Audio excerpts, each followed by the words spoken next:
Hi, everybody, and welcome to another episode of Bulletproof Selling. I'm Sean Rhodes, Chief Systems Architect and author of Bulletproof Selling, a guide for systemizing sales in the battlefield of business.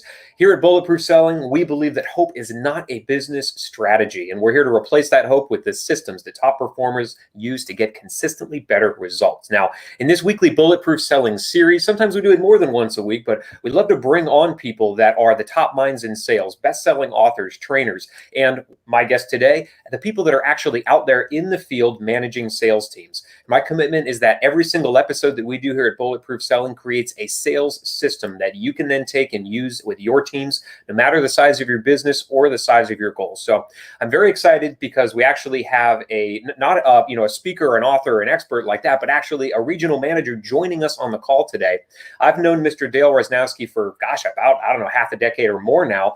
And even though, and you can get all of this, great stuff on the website, but even though I've survived multiple combat tours, Dale is the only person that's ever broken one of my bones. And I still, I guess it really wasn't you, but it was me and my mistake. But yeah, I totally attribute that to Dale. So Dale, welcome to the show, sir. Tell us a little bit about your journey in sales, because you have a very untraditional route to get to where you are as a regional manager now. And then I'd love to hear about what you're seeing the best do in the world of selling. So yeah, man, take it from here. Just tell us about kind of how you got to where you are. Sure. No, I appreciate it. I actually appreciate a Marine admitting that an Air Force person broke a bone in them as well. So, just to put it on the record. So my path is actually a little bit untraditional in that I actually started out from an engineering perspective. So the military was kind enough to educate me in networking and computers, and I kind of parlayed that into a career initially as an engineer. I spent the first few years in engineering and support roles. Then I moved into a sales engineering role and then a sales engineering management role.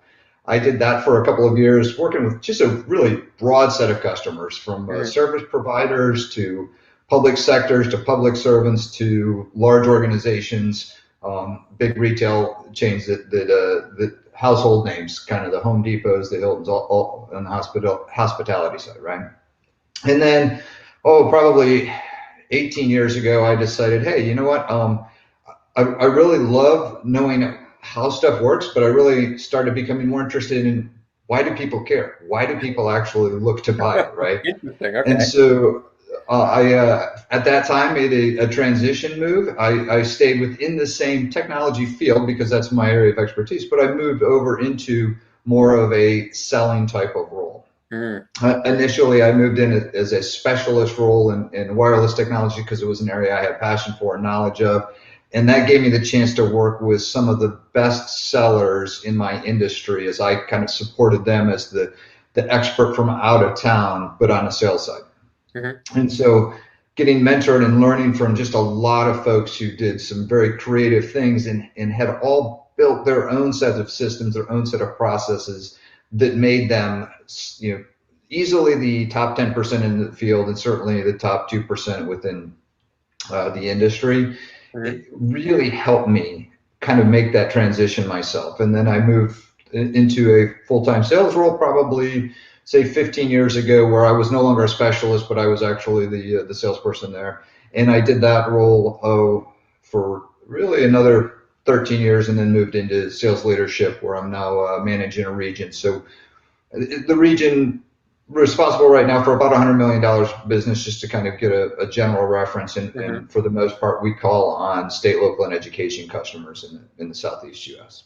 And how many salespeople do you have that you're managing?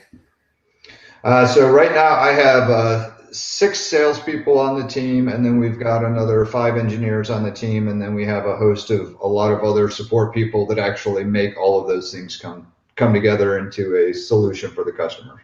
And because you're selling mostly to state and local governments, I imagine you're on a contractual cycle, right? It's almost impossible for you, and correct me if I'm wrong, to just walk in somewhere and say, hey, you guys, I think you need this. Go ahead and cut me a check. It doesn't quite work like that in your industry, does it?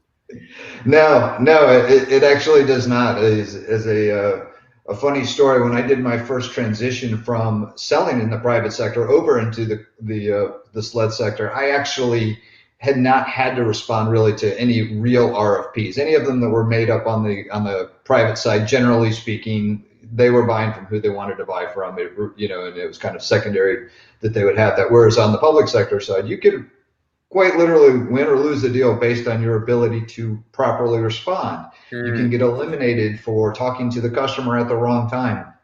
And to your point, contracts are key for a lot of customers. The vast majority of state, local, and education customers, if there's really not a contract, there's not a conversation to be had. So you've got to have, as part of your preparation, as part of the system that you use to get ready to go into that customer, one of the things you have to research is to say, okay, of this bag of tools that I have that I can sell to this customer, which ones can they actually buy? Which ones do I have a contract vehicle, as we kind of refer to it in our industry, that gives them a path to actually do a purchase if they chose to. And so for the salespeople that you have out there then, and we're hearing this across a lot of industries that are selling to state and local governments, 2020 revenue-wise wasn't really impacted for them because they were still riding the wave of all of 2019 and sometimes even 2018's contracts. And so what do you see happening in 2021 in the world of state and local governments? Because their budgets, I think in the fall, well, a lot of them were set, and they're going to be set in the spring here if they're not set already for 2021. So what are you seeing salespeople doing? Are they crapping their pants right now because budgets are disappearing? Or are they trying to figure out, how do I just like upsell, downsell, cross-sell off of the existing contracts we also were able to close? Talk to me a little bit about what you're seeing there. Yeah, I know. It's a great question. So when we look at it, and I'm going to give kind of a multi-part answer in that. So 2020 was interesting in certain areas within the state, local, and education. So when you look at things like the K-12 environment, those sales are way up because suddenly all of these districts had to figure out, hey, how do we actually support these kids? Oh, we're going to have to do it remote. Oh, wait, they don't have laptops. And so suddenly people are buying laptops, 50,000, 80,000 at a time, which created this really fascinating, unique, and a lot of things happened in 2020 that are unique. But one of the ones just from economics that was interesting is you simultaneously had the biggest demand coupled with the biggest constraint, right? In other words, there was a huge demand for laptops, yet the manufacturers couldn't produce them because they couldn't get enough people into the factories, or they couldn't get people into factories at all. And so it really caused a lot of trickle down, challenges as you try to get a laptop into little Susie's hands or little Joey's hands, right? And so that piece of it actually caused a huge amount of sales in that particular area. Early into the pandemic, you had a big rush and all this, not just in state, local, and education, but across all of the technology industries. People said, hey, how do I enable people to work from home, right? And what does that look like, right? Because a lot of businesses might have been set up to do, maybe a portion of people could work from home, on a given time, but not everybody. Right. And so there was a big rush. And then, and then there kind of became that lull of time for most of those customers where, okay, they're working at home and then trying to figure out, okay, what's going to happen with these budgets? Where are those, where are the budgets going to go? And to your point, when you look at your local governments, their budgets tend to get set in the fall. When you look at the state governments and education, theirs is usually set the fiscal of July to June. And so in a lot of those cases, what we saw were the customers were trying to figure out, okay, how do we put a Band-Aid on this open wound right now, but then how do we actually start planning for this to be the new normal, as they were throwing the phrase around for a while, right? I don't know that anything's normal about it, but so now what we're seeing is as they're planning, as they're going into 21, the customers themselves are looking and saying, hey, you know what? It was a tragic thing, but some of the benefits of this is us saying, hey, maybe we don't need everybody to work in business and buildings all the time. So maybe we can reduce the number of buildings. And so a lot of the planning those customers are doing has to do with, okay, how do we bring back and whom do we bring back into it? So on the salesperson side, to get to your original question, your salespeople that are really successful in my industry, they have the ability to, and really started in 20. They discovered, as Zig Ziglar used to say, you figure out who's skinny dipping when the tide goes out, right? And so when the tide went out and they couldn't do mass calls, you figured out who would actually answer your phone call, right? When you can't just drop by and you're in their face and they're going to have to talk to you. Who's going to pick the phone call up for you? who's going to actually spend time with you. And then what I watched happen through that inside of the teams that I work with, the best of them had tight relationships. Those customers trusted them. The customers were calling them. They were having them be part of that conversation. They were part of that discussion of, hey, we don't know exactly what's going to happen, but we're pretty sure we're going to bring this group back and not bring that group back. And how do we do this and how do we do that? And so it became evident who was actually a trusted advisor in the eyes of the customer. And those best teams really narrowed down the number of customers that they were touching and just helped them across a broader set of things. The people that were struggling, I saw, had that tendency of maybe people weren't calling them back that they thought would call them back. And while they were doing well when everything was gangbusters and everything was open because they could just show up at the office and move stuff forward, they didn't do so hot when suddenly they were reliant on somebody making that call back to them or picking that phone up for them. And so pre-pandemic, then it sounds like your entire team was what you'd be considered like outside sales. They were going to client sites, visiting them, shaking hands, sitting in meetings, that kind of a thing, right? That's how they develop their relationships in this industry, it sounds like. Yeah, no, it's an excellent point. So and I probably should have said that in the beginning, my experience in sales is all outside sales. Okay. So I've actually, I have a lot of respect for people that can do inside sales and the dial in for dollars and all of the prospecting that goes along with that type of a model. That's actually just never been an area of sales that I've worked in and have much experience. Until 2020. Right, until 2020. And so what happens in 2020, that changes, right? In 2020, suddenly everybody's inside sales, right? And those that are really good and had those relationships. And we saw a couple of people create relationships, but by and large, it was by expanding their reach inside of a given customer or by expanding their reach through an existing customer. And what I mean by that is an example of inside an existing customer. Maybe they phoned a friend happened to work in the areas responsible for, I don't know, let's say putting in the network infrastructure. And that friend says, hey man, I really appreciate you helping me out. You should call Julie. Julie actually is having a problem with the audiovisual side of the business or having a problem with this side of the business. And so getting that connection inside that organization or, on the refer a friend where somebody asks that same person and says, hey man, who's helping? I can't get anybody. Oh, Sean Rhodes, he's the one, he actually came over, he gave me a hand. And so suddenly you get it by that extension. But again, it's by really having that system, that process in place that allowed you to say, hey, I understand your business. Let me help you. Having either through having years of it or in some cases, I saw people who didn't have a lot of experience with that particular customer. They knew the person, but they did all the research to start understanding the business that person worked in. And that research actually paid huge dividends as they helped their friend expand inside of there. And so for a lot of people that are catching this live and then catching the replay on the podcast, there was a massive shift, obviously, from outside sales to inside sales. And for an industry like yours, where these folks, I imagine some of them have decades of experience in outside sales, if we haven't gotten on board with the inside sales train yet, we're probably hurting a lot, right? And so I'm interested to know from you, what was the biggest struggle that you saw your folks that came from that outside sales mindset in adopting either a hybrid sales model or an inside sales model? Where were the walls that they tended to hit early on that you saw as a manager? I think that a lot of them, they had to first initially get over the struggle of reaching into that friend, reaching into that customer, right? There was a bit of a resistance of, hey, they're tied up with COVID, they're dealing with this, they're dealing with that, and that, and then they had to kind of cross that jump of belief of, hey, wait a minute, I really help people. That's what I do, right? And and you and I have talked offline before. I'm a true believer.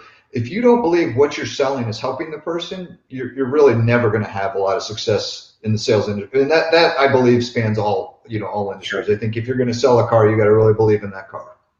And so I think the same thing is true in my field, in the technology field. You have to really believe I'm helping these customers. And once they crossed that piece of it and started doing the reach in, Then it just started being more of a relearning. Okay, how do I do this, right? One of the quick problems that happened where people were scheduling meetings back to back to back to back to back all day because Right, they virtual suddenly meetings realized, every half hour, right? Yeah. right, they suddenly realized, hey, I don't have to travel from here to there anymore to get to the next customer. Well, that's good if you're trying to touch a lot of customers, but maybe not so great if you want to actually play the long ball with a given customer, because your brain needs a little bit of time to process, hey, what did I just hear? You need a little bit of time between meetings, whether you're using a great complex CRM tool that you're entering into the information so that you remember, or whether you're doing something super basic like having a Evernote on one side of you and Todoist on the other, and taking, okay, here's my task, here's my notes.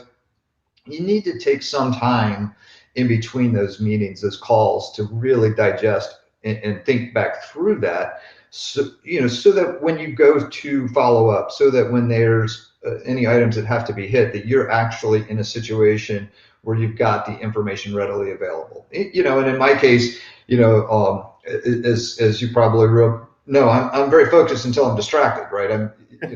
It's one of those things. So I have to have a to do, whether it's coming out of my CRM, or whether it's coming out of a book. I mean, everybody's kind of got their thing. I tend to do mine external to my CRM for items that I'm going to be following up on in leadership, and then inside the CRM for things that I'm going to be dealing with within the sales, within the context of a given sales opportunity. So you mentioned CRMs, and you also mentioned, having been mentored and trained by people that had great processes and systems. So what we see a lot of is that senior salespeople are very much process oriented, but they're all unconscious processes. They're hard learned from having lost the big deal, or from having won the deal and having a sales manager say, here's the biggest commission check of your life. And they remembered, oh yeah, I made 4 calls instead of 2. I'm going to make sure I make 4 calls again.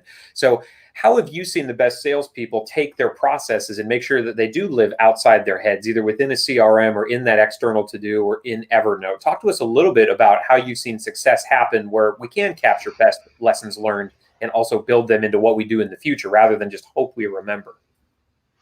Right. Yeah. So this is a great question. So this is kind of going into the trim concept that you talked about on one of the previous concepts that's coming out in your book, right?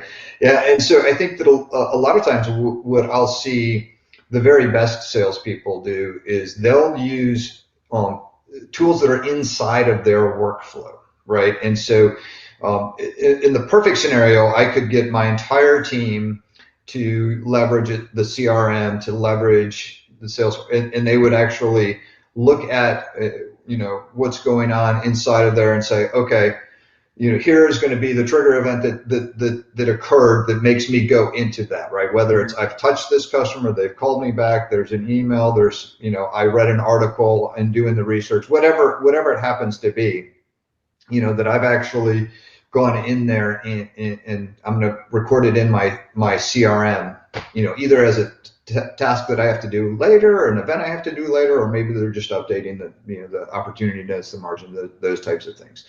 But what I actually see is that it's all about, as a leader, helping understand the individual's tendencies and what their process is, and then slowly guiding them in that process that they're most comfortable with towards what's going to be the best practice for the team, what's going to be the best practice for the company. Because ultimately, my responsibility as a leader, I believe, is to help get those into a basis where whatever team follows has the information, right? So if this person decides I'm going to retire, they're going to leave, they're whatever happens, the next person, or I just split the territory and bring a new person in. The new person that's coming in behind can actually look in there and have a really good path of, okay, this is where this opportunity is, this is where this customer relationship is, this is how this account maps out to ours, all of those things.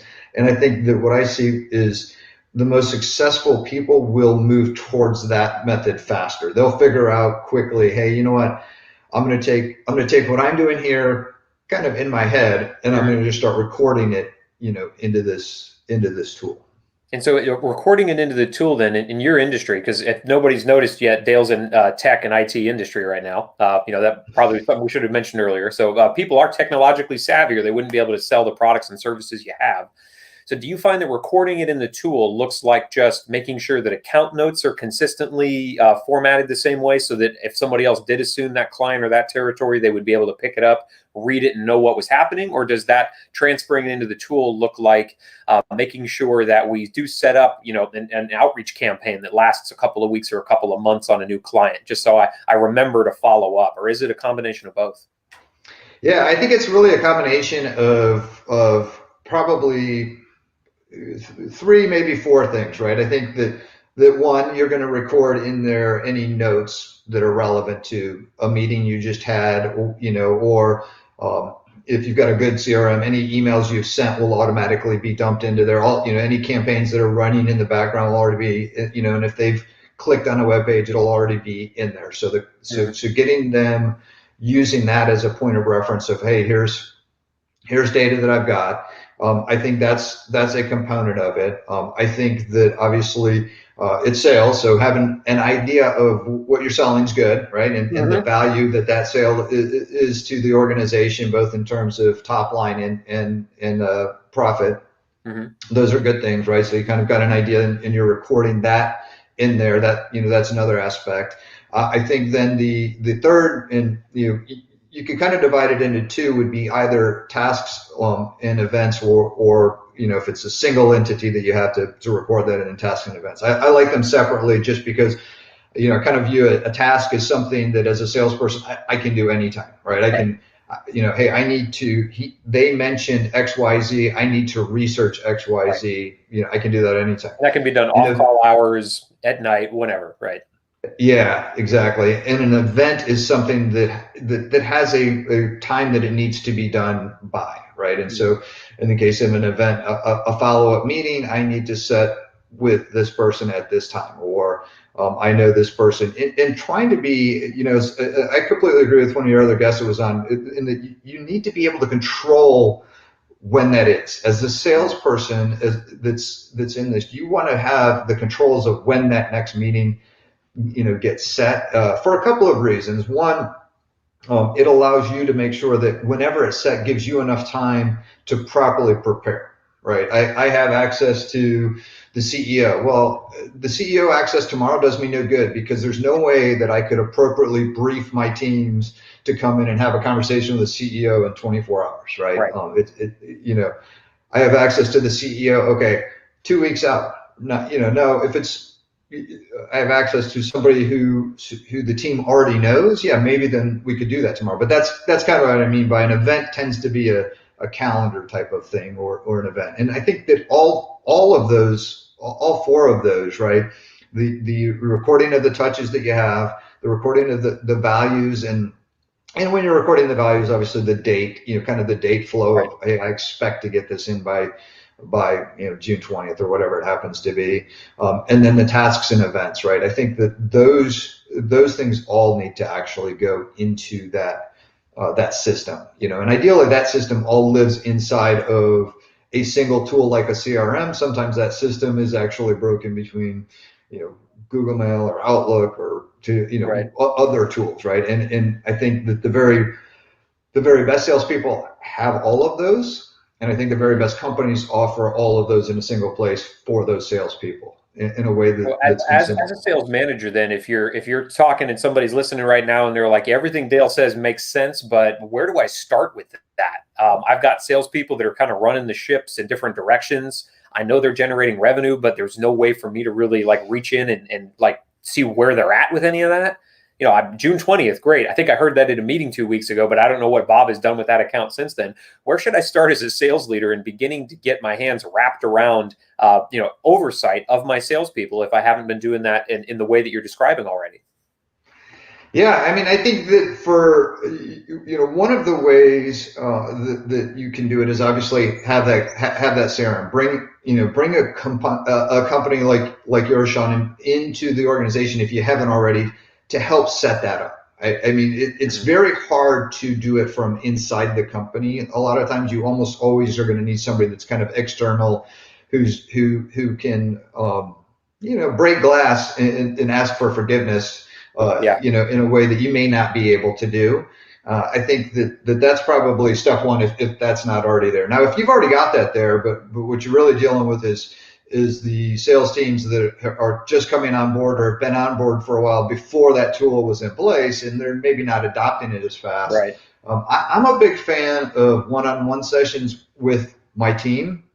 And having in those one-on-one sessions, just gradually giving insight into, hey, here's the benefit of using this. Here's why. This is why we want to use this. This is what the benefit's going to be to you, right? If if you actually leverage this tool in this way for your tasks, for example, you no longer have to keep the scratch pad of it. If you use it for, if you're going to use this for your touch points, now you're going to actually see not just the ones you've initiated, but the ones that other people in the company have initiated on your behalf. So when marketing reaches out, it touches that customer, or when an email campaign touches, or when that customer just clicks on your website, you're going to be able to see in one place all of the ways that customer is being touched. And it's a great idea to see that before you walk in there tomorrow, because right. If you think you're going to walk in there to talk about X, that's great until you look in your CRM and realize they've been spending hours reading on Y. Right. Probably a better idea to pivot that conversation to Y, right? And so giving them kind of the carrot reasons, less than the stick reasons on why to do something. So making it from their perspective, one in commissions, and also in here's how you more easily position and add value to our clients' lives by using this tool to allow you to work a little smarter instead of harder. Yeah, that's absolutely accurate. I love that. So if we look at the industry that you're in, not just your company, but just all the salespeople in your industry, what would you say is their biggest challenge right now in moving into the first quarter of 2021? And it could be in any area, but where do you see the most people struggling? I think for as people are moving into 2021, the biggest struggle they're having is given the state, local, and education in general. You've got a lot of change. We have a new president in addition to all of the other changes. Mm-hmm. And for some of my industry, they're singing big hurrah because they know they're going to have a ton of money flooding into them, and others are like, oh man, I'm probably not going to get right. And so for the salesperson, what they're struggling with is discerning, okay, where do I focus those efforts, and whom do I actually approach when I want to go after the dollars, right? Because it's sales is always a game of follow the money. Somebody can want to buy a Porsche, but if they don't have the money, it doesn't matter.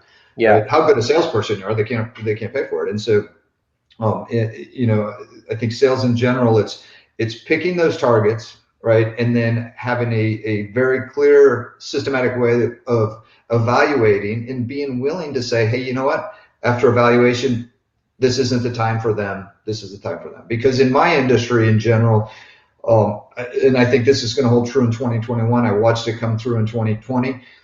Your top reps will get 90% of their revenue out of 1 to 3 accounts. Right? They may touch a dozen, 2 dozen, they may touch 200, but the Pareto principle holds true in sales probably as much or more than any place else. And the vast majority is going to come from those 1, 2, 3 customers that really trust them. And so they have to just be real with themselves, evaluate those customers and say, here are my targets for this year, research them and be willing to say, this one's not ready right now. This one is, this one's not. And then, having that approach that's disciplined, having the rigor and discipline is just critical in 2021 in order to be successful, I think. And what you're talking about, Dale, and correct me if I'm wrong here, but it's about ascertaining budgets and qualifying decision makers, right? That's a perennial issue among salespeople. And in the early days of my business, I was reaching out to everybody in the world and found that very few of them were even qualified buyers, let alone their organization even had budget to spend money on what I was offering.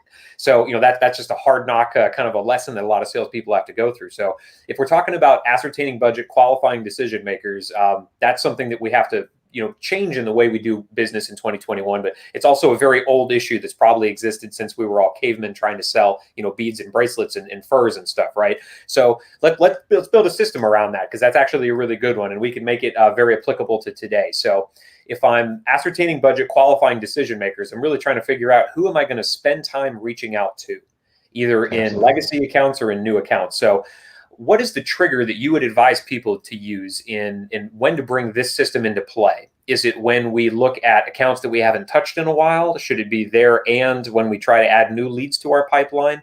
What brings this into play that I need to start looking at who's the decision maker and what budget do they have? What triggering event is that for you?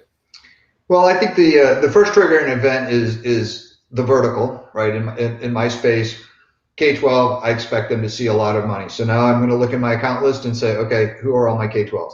Higher ed, I'm seeing challenges for higher ed. I think spending is going to be spotty, and so I'm probably going to, when I look over there, I may say, I'll spend more time with K-12, and then I'm going to, within those, I'm going to look at, okay, when is their fiscal budget? Oh, okay, I know that's going to happen in June. I know that they're going to start doing their buying in April, May for any implementation during the summer.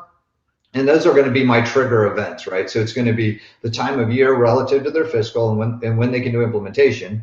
And it's going to be which verticals of my account modules currently have money.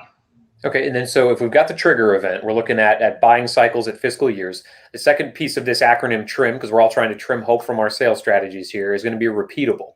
So while we could develop a checklist that would be very specific to your industry, we'd love to make it applicable for as many people as possible. So where should that repeatable aspect live? What are the things that I need to be looking for? Where does that live so that I can take an account like the K through 12 account in Pasco County and really figure out, okay, what are the things I need to do in what order in order to know when they're going to be buying, when their budgetary cycle is, who the likely decision makers are? Where does that piece of document, that checklist live for you?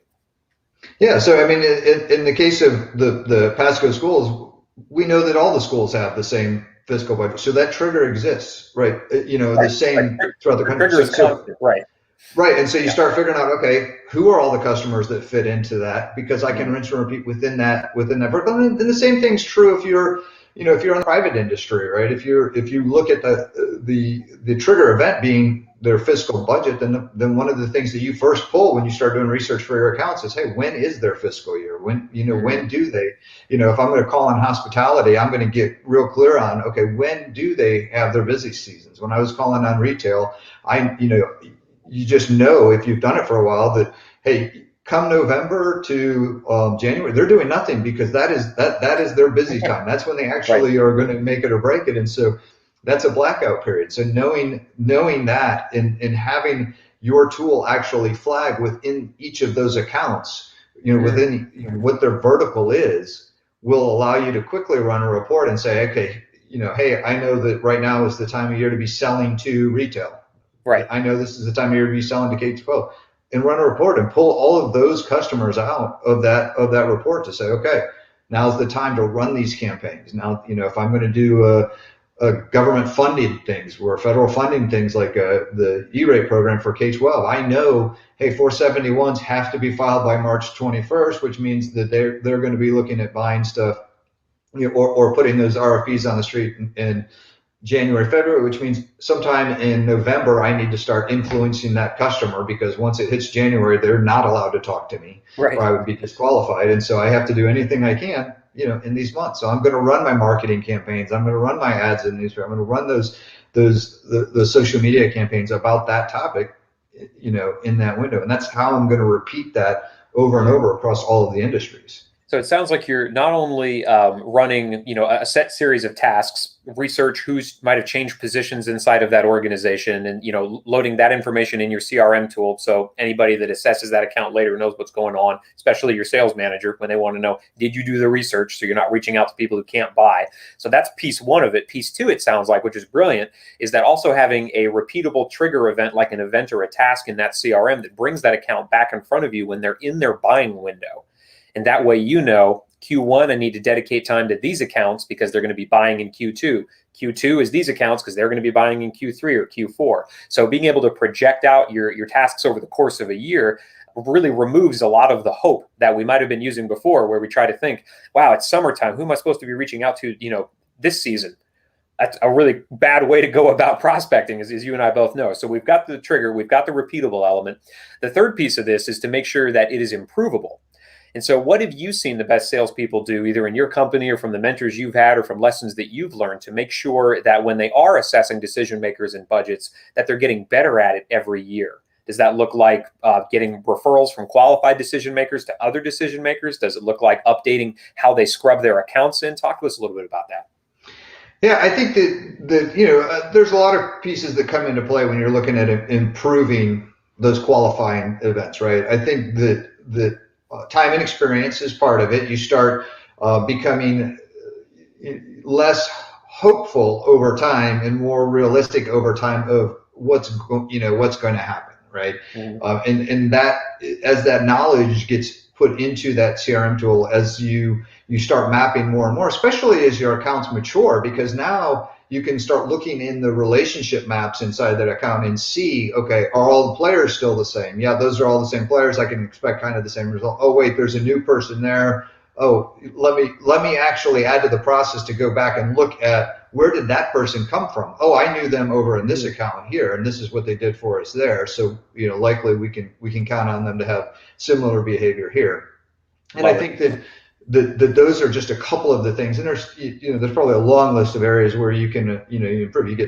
You start knowing which documents to pull, where to pull them from. If it's a private, if it's a publicly traded company, pulling that 10K down and learning how to read it, right? I mean, I think that a lot of times what salespeople that are really, really good do is they start really understanding financial industries. Some of the best mentors I had actually were CPAs before they became salespeople, so they could read through financials like nobody's bid, like they're reading a magazine, and point and see, hey, this guy's in problem. These guys are in trouble. Hey, these guys there's a looming issue, or these guys are going to be cash flush at the pace that they're going, and so they're going to have a lot of opportunities arise to address that. I love it. So we've got the trigger, we've got making it repeatable, improvable. The last piece of this is making sure that it's measurable. And usually that looks two ways. One is, how do we measure it as sales leaders to make sure our salespeople are using the process? And the other piece is, what are the external results that tell us maybe lagging indicators of deals closed, or things put in the pipeline, deal values added? We mentioned making sure we could project that revenue. So how do you ensure that what you're asking your salespeople to do in qualifying and identifying decision makers and budgets is actually measurable, so you know that it's working? Yeah, and one of the things I love most about sales is that there's always that one objective criteria for measurement, right? Did we produce more GP for the organization, right? Or revenue if you're measured on revenue. The organization I'm in, we all look at the profitability as our goal is to be a profitable growth company, right? And so that is one obvious indicator of it. Is when I run a year over year against verticals, because that's what I happen to pick on as the method here. Did my K-12, did my hospitality, did my state local, did they actually increase commensurate with the work effort that I had in both on an individual basis, but also at a company-wide basis, right? Right. And trying to have as much objective criteria. Now, some of it gets a little fuzzy, right? It's very hard to know, did they, was it that social media campaign that got them there, or was it so you do your best to try to track those, and they're important, even though it isn't 100% objective data. It's still really good to realize, hey, you know what? We got a lot more sales when we ran this campaign versus that campaign, and having those triggers in place, right? If you're going to send out old school flyers, make sure that they have unique codes on them, so that when people do take an action, look at your webpage, do something, that you can actually tie it to that old school flyer to know, hey, does that still work? Do you find in your industry that with having a qualified decision maker that you're actually talking to, so you've got their ear, or you're sitting there in person, do your sales cycles tend to shorten? Or are you able to get the proposal in sooner? Like, what's the difference if I'm just trying to figure out who the decision maker is, or I know who the decision maker is? What's the objective measurement that we can use to know, did I find that person early, or did I really play around for a while until I landed on them? Yeah, wow, that's a That's an interesting question. So, there's kind of dueling. You kind of run into a dueling philosophy. There's the idea that there is a decision maker, right, that ultimately is gonna buy, and certainly that does happen. Uh, that doesn't happen as much in large transactions, right? If I'm selling, in my industry, if I'm selling, say, $50,000 of networking equipment, one person could probably make that decision in Sure. most of my customers. But if I'm Multi-million selling, dollar deals, multiple stakeholders. Yeah. right, if I'm selling $50 million, it's probably going to be, you start getting into okay, is it 5.4 or 5.8 decision? I don't know, but there's Yeah. more than one, right? Right. And so I think what you discover um, is by discerning which decision makers helps you know who to plug in from your team, right? If the primary influencer of let's say there's three decision makers, one of them is the finance person, one is the operations person, and let's say that the third one is actually the marketing person. If it's that operations person, then I know I need to get my best and brightest, smartest technical people in there to show them how they can operationalize this, right? Right. And if I do that, I'm going to move that sale forward, right? If it's the finance person, then I've got to either myself or, by extension through somebody else on the team, be able to go in and have the financial metrics conversation with them and show them, and those are both, those are two of the three, the personas that you run into the most. And then the marketing, if you're doing something that's going to affect public perception, Mm-hmm. For the organization, and the marketing person, right? And in which case you're going to want to have that conversation probably with another marketing person and Or start PR having or those whoever. Right. PR and all of those things Yeah. come in. And by actually identifying them and engaging them, I think it's always more important to disqualify somebody fast than to qualify them fast, right? I think that too many times salespeople I find spend so much time wanting this to be true. They hope they hope this, that this is the one. This is the decision maker for the biggest district in the country. Well, Sure. that's probably not, right? Probably And not the so case. probably not the case. And so once you really discern those, when you really take the time and measure that and figure it out, then you can quickly say, hey, you know what? It's time to move on. I love it. I love it. So we've got the trigger, we make it repeatable, we've got improvable measurements, and then of course making it measurable, making sure that our tasks are actually leading to the result we're looking to achieve, adding more value to our clients' lives. So, Dale, normally I would ask somebody at this point, how do we find out more about you, the great work you're doing, your website, all that good stuff? If we don't have that to share, tell us a little bit about some people that really influenced you, some authors, some writers that, you still reach back to those books on your shelf and say, even though I read this 20 years ago, it still pertains today. Talk to us a little bit about where we can go for the type of resources you've used to become this successful. Sure. So, top on my list is the Bible. You know that about me. I'm unabashedly a Christian about that. Yep. I think that Zig Ziglar, I mean, everything he's written, everything he's done influenced me, influenced so many people. John Maxwell, a lot of his stuff. When it comes to leadership, Patrick Lencioni is probably the author that I most often reference. Even Dave Ramsey for Entree Leadership, and some of the stuff that he did and does in there really helped kind of shape how I approach business, even though I don't operate as an entrepreneur in the truest sense. I've always been in organizations that believe in an entrepreneurial spirit, and I try to instill that in my teams, right? Because when I'm talking to my individual sales teams, I'm quick to remind them, hey, if your goal for this year is really $10 to $15 million or $30 million in some cases top line, that's a medium-sized business anywhere on the planet, right? You are operating a business, right? And yeah. So I love it. Those are probably right. some of the top ones. Okay, well, and you were one of the first people to introduce me to Dave Ramsey, and when I read in Entre Leadership that the way to differentiate yourself in any market and eliminate competition only takes one thing, and I'm paraphrasing Dave with this, but it's the one thing is focus. And how does focus look? If we're focused in sales, focused in our lives, focused in our businesses, looks like processes, looks like systems. So I appreciate you, introducing me to all that. And obviously, we've run over time here, but I could talk to Dale all day about sales systems. As an engineer, he gets it. And I hope that, having heard a little bit about what his experiences were and how his industry has really benefited from processes and systems, that you get it as well. So as we wrap this up, please make sure that you're following us at Bulletproof Selling on Facebook, LinkedIn, and YouTube. That's where our live stream recordings live. And check out our podcast as well on iTunes, Stitcher, and Spotify. And of course, for more sales systems to help you replace hope with certainty, make sure you're checking out our free resources that we have over at www.bulletproofselling.system. So Sean Rhodes here, joined by Dale Roznowski. It's been a pleasure serving you. Dale, let's go out there. Let's make selling bulletproof. Sounds good. Thanks, Sean.